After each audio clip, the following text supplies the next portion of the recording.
There are times when it's not the horn that you must fear, so much as the ground below you.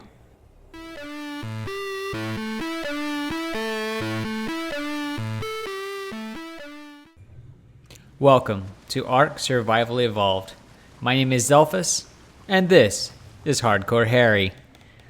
On the hunt for the relatively new Dunkleosteus, most of the recordings of this video were actually done on the release date of this particular fish, so I had a few issues that were unexpected.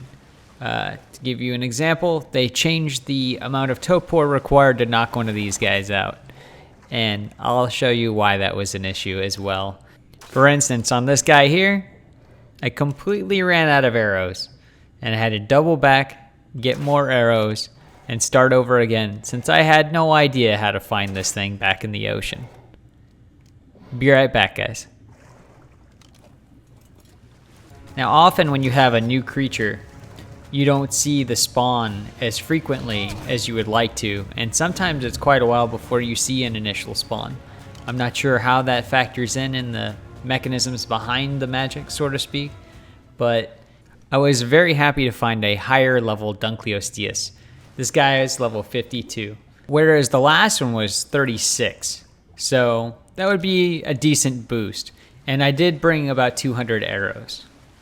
Now, I've taken you quite a bit into this fight for a good reason. At this point, there had not been an update to lower the amount of torpor requirements to knock one of these out. Now, the problem is, having to use arrows underwater, I've turned this guy into a pincushion, and well, they can only take so many hits before they die, guys.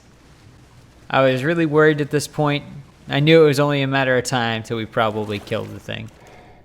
But you know, trying to tame something new, you can't really give up until all hope is lost. Well, okay. It's dead, so all hope is lost. Alright, guys, I'm gonna break away. That was Dunkleosteus number 2. Let's have a look at Dunkleosteus number 3. Be right back, guys. And here we are with contestant number 3, guys.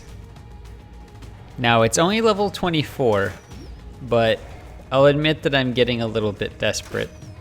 Now, I've been sinking arrows into this thing for a little while, but it doesn't show any sign of and you know what? It's down. Alright, guys. So what I'm going to do is I'm going to swim around and kill megalodons and things like that, gather some prime meat, and tame this up on prime meat. There wouldn't be any need to try to use kibble on this, even if we had the kibble we needed with us. Alright, guys. I'm going to get it tamed up and bring you back with the end result. So this has actually been taming up pretty rapidly, which is a bit of a surprise seeing as how difficult the torpor was before. Now, while I can say that I'm not all too impressed with it as a whole, I do think that the Dunkleosteus is going to have a niche for destroying aquatic bases in the future. Here's the dossier on the Eurypterid that I had to skip over earlier for fear of being knocked out and thus killed under the water. So let's see how this thing works. I made up a saddle before I came out the third time.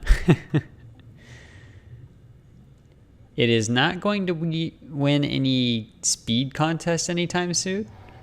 So as far as an aquatic creature goes, this is very slow.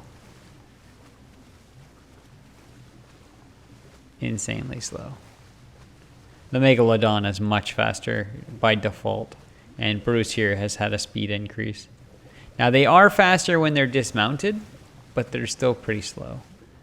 Let's harvest this, see about how much oil we get out of it, and then we'll break away and I'll take this guy back to base. I keep calling it a guy and it's a lady this whole time. 64 is not bad at all, guys. Not with the rates I had on at this time. Gonna hop back on, take Snaggletooth here back to base, and we'll see where we go from there, guys. Alright, be right back. Alright, guys, we made it back safe and sound. Gonna give this thing its real name. SnaggleTooth. Alright guys, I'm gonna head back up to base, resupply, repair some things, and we'll see where we go from there. Be right back, guys. So guys, I had decided to go and do some ocean exploring, and looky what I found. A 116 Dunkleosteus. That is insane.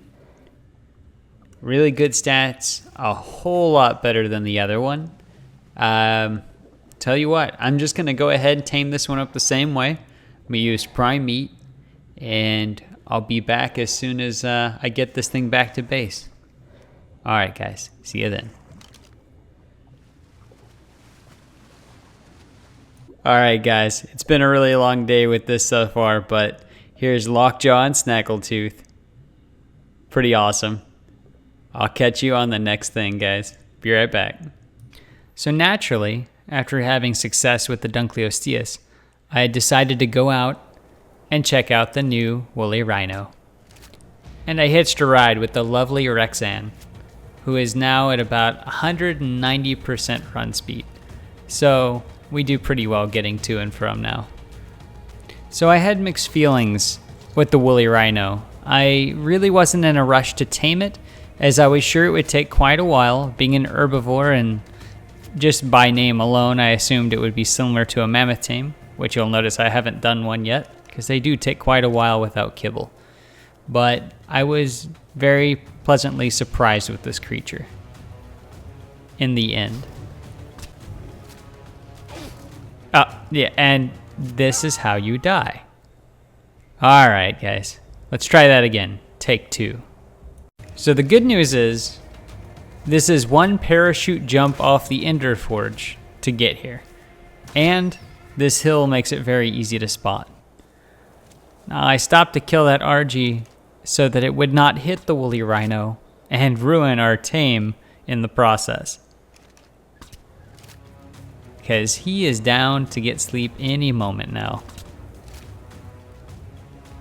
He's level 104. So it's not like a perfect 120 or anything like that, but he's on the right side of the world for me, being that I won't have to cross this giga-infested area to get him to base. I'll simply have to go from the skirts. He's literally on the back edge right here. I'm walking with her because they do trample damage, is at least what I'm going to call it. When they step and you're running, you can do damage to things. I'm not sure if this applies to taming animals or not. So rather than risk it, I just took a little walk with her. I brought everything I needed. Citronal was the best option I have. It helps with taming effectiveness versus mejo berries, but it's not any faster. So much like I said before, it's a very long taming process. And because of that, I decided to go ahead and take some time and see what we could build out here as, once again, a forward outpost during a tame. And if you were with us before, I did this with the Ankylosaurus tame, and it worked out pretty nicely. I have not used that outpost in some time, simply because of the upgrades, but I'm sure one will come in handy. I'll be back when we get close to ending the tame, guys, and I'll show you what we've done in our spare time. Be right back. Welcome back, guys. Well, like I said, it takes quite a long time to tame these, and I'm not sure if you've noticed, but we've lost a ton of effective taming. And it's not because of the fact that we're using the citronal alone. It's actually because a rogue T-Rex came from across the mountainside and attacked it, as if designed to go straight to it and attack from quite afar. Here's what we built in our spare time, guys. You can see I've been doing consistent work on it while doing the tame. I'd go back and give it a little narco, let it continue to eat, while I went and crafted this structure and all of its contents with my bare hands. I hope that wasn't too loud. Sorry if it was, guys. Anyways, he's almost done. Not gonna try and restart a tame like this. Anything that takes this long, no. We'll worry about getting a perfect level tame once we have the resources. It takes terror bird eggs to get them, I will actually work on some terror kibble, but it's a ways out. They're very much in and of themselves a challenge to tame. So I did make the woolly rhino saddle before I came out here too, by the way. This isn't something I crafted over here. I actually had this sitting on Rexena the whole time. Now, off and on, you'll hear how I'm almost enthusiastic, if you will, and then at other times, completely drained. It's ups and downs for me, guys. I hope it's all right for you on that end. But this took quite a while to craft as well. Not just because we were babysitting the whole time, but just gotten fairly used to having the Doedicurus at base and the beaver to get all the wood. And I usually would use smalls for the thatch. Every once in a while I'd go through and do it another way, but we don't have anything that's excellent with thatch. The woolly rhino is actually pretty good at gathering thatch though, so that is an extra bonus. And there we go. We're going to name this guy DeathCharge, guys. Now, I'm going to go ahead and cut forward. I'm going to get us back to base, and we'll go from there. So we got back to base just fine. Reloaded on some items, grabbed some more meat, refilled our water, the usual. Now, I had my reservations about this creature before I had tamed one. Moving forward, I can tell you that I did a spotlight video on this creature simply because I felt like it was merited. This is a very excellent tame. It has a bit of a learning curve. There are a lot of things to pay attention to, like the rate at which you're gaining your speed, which stats to pump. It's very important to pump stamina up. When you run off an edge, like right there, you lose all that momentum.